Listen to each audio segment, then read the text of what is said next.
This is my favorite keyword that Rust offers. In Rust, you have this match keyword. Match is something that's unlike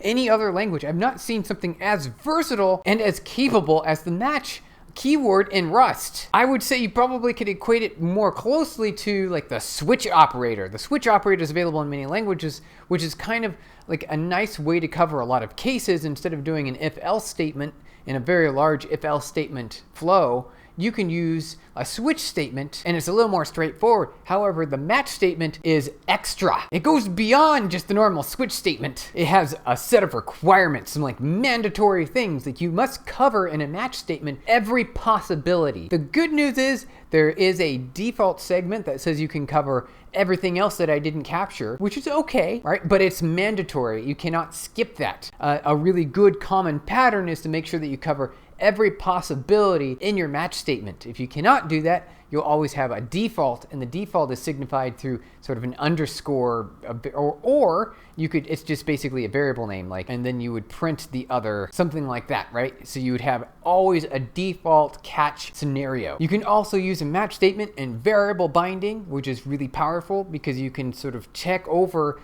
some data, detect what is the conditions to return data, and it's very clean. And it's one of my common, most used ways of flow within Rust itself. How do you use the match statement in Rust? This keyword match is very similar to the switch statement. In Rust, you have the ability to use this, and there's some really cool patterns here. Really, the idea is that we've got a set of possibilities that we want to cover in this sort of flow control. Match will give the ability to cover all the cases that you need. It will be very strict. It's very strict. It mandates that you cover every possible use case. You can have a default, which allows you to populate a variable and then sort of print it out for debugging purposes. But check out all these ways that you can match a statement here. I really like this. So we're going to match on a number, and a number can be unlimited, right? Or up to the point of the number of bits, though it's very unlikely that you're going to cover a number every possible match statement. In this case, you're probably looking for just a certain set of numbers. In this example, I really like it. We're just going to match on the number. Our number is going to be equal to 13 here. If the number is 1, we're going to print 1. That's really straightforward. A really simple, easy to understand, and then you can add more cases just like a switch statement. I like this. If you have a whole bunch of cases that are similar in sort of evaluation, you can add this pipe symbol. I've never used that pipe symbol before like this. It's really powerful. And so if you have a set of numbers that match or kind of the same, they're sort of a pattern that are together, you can assign them all into 1 and then say, oh, these are prime numbers. Or, well, the first, 5 prime numbers. You can also use a range statement here. So 13 to 19 inclusive, which is what this equal signs means. Or you could do this, which is the same thing. So say 13 to 19. Oh, wait, Rust doesn't let you. Rust does not allow exclusive range pattern syntax? What? It's not any different. Fine, we'll put an equal sign. We'll put the equal sign in. That's just a hole. That's a hole. There's no good reason for that. The compiler's happy with that now. All right, it has us try to remove this catch-all arm, so I'm going to comment that out. And it's going to give me a compile error because we didn't cover all possible use cases. Non-exhaustive patterns. Basically, we didn't cover all the use cases from...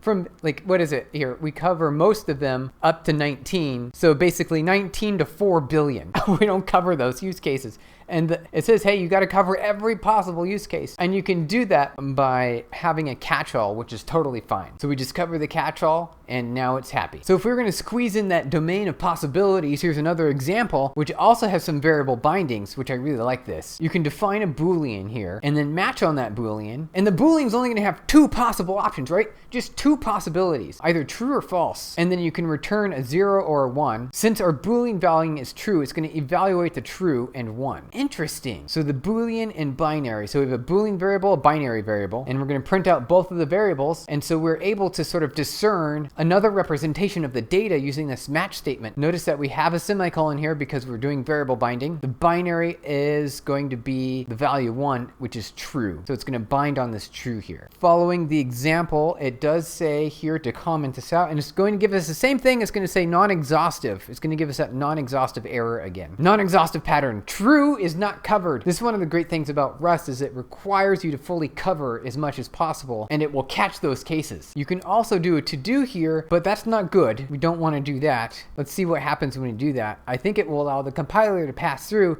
but it's going to give us an error, like a panic. It panicked at the to-do. So the compiler finished, it was able to run, but it did not finish this statement, so it panicked here. Line 24, character 16, or sorry, 17. And that's what that means. So it's like, hey, you got to implement this. So if we bring it back to 1 and then we click play on the compiler, everything's happy now. Here, this is one of my favorite patterns in Rust, right here, where we do a variable binding on the match statement based on the data that we're passing in. I love this pattern. It's really powerful and really useful, and also, there's not a lot of indentation, so it's clean syntax. It's easier to follow because you're going to know that this data is returned under this scenario. So it's like a minimal syntax. It's a lot better, it's a lot nicer than a whole bunch of if statements. And as well, we don't need to define a mutable variable up above, so it's more efficient because now we're using stack memory. So this is the pattern that I recommend that you get used to. This is a common pattern in Rust, and it's an unusual pattern.